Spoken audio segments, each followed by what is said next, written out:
मनुष्य की सबसे बड़ी कमजोरी हमेशा से ही जो रही है वह है अति में चले जाना, एक्सट्रीम में चले जाना, आदत पाल लेना, जिसकी वजह से उसने हमेशा ही दुख, कष्ट और पीड़ा ही पाई है।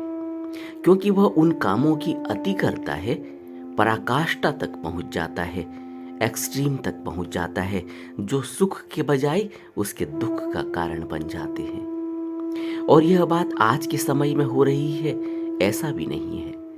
इतिहास से पता चलता है कि मनुष्य ने हमेशा ही अपने अहम के कारण, अपनी बेहोशी के कारण, अपनी तृष्णा के कारण अपना पतन ही किया है। इस बात का इतिहास गवाह है।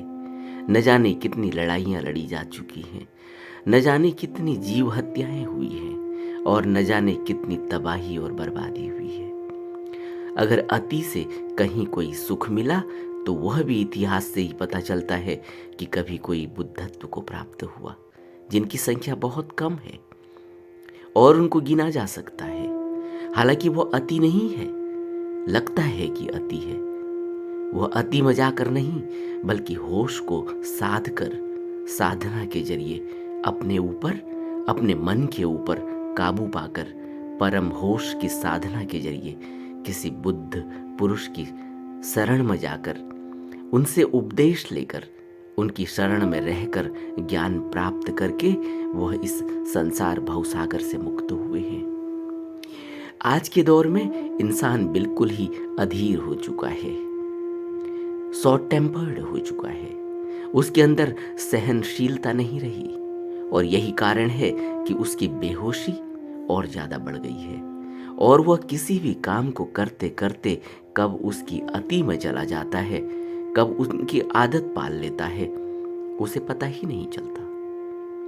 बुद्ध कहते हैं, जो व्यक्ति खाने में मात्रा नहीं जानता उसका जीवन पशुवत हो जाता है। और आज के दौर में इंसान को ज्यादातर बीमारियां अधिक खाने के कारण हो रही हैं। उसे पता ही नहीं लग पा रहा है कि कितना खाना है, क्या खाना है, कितना जरूरी है।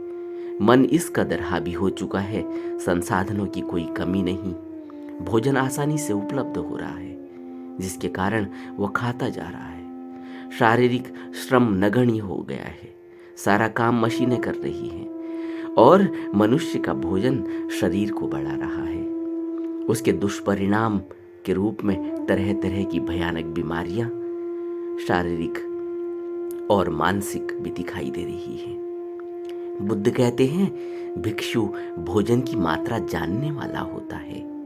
वह सोच विचार कर आहार ग्रहण करता है।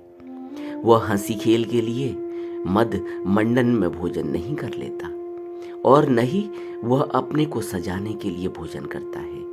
वह भोजन करता है शरीर यापन के लिए, जीवन यापन के लिए, विहिंसा से विरति के लिए, ब्रह्मचर्य पर अनुग्रह के लिए। वह इसलिए भोजन करता है कि उसकी जीवन यात्रा निर्दोष होगी और जीवन सुविधापूर्वक बीतेगा।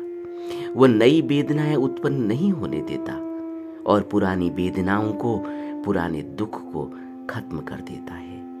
इस प्रकार भिक्षु भोजन की मात्रा जानने वाला होता है।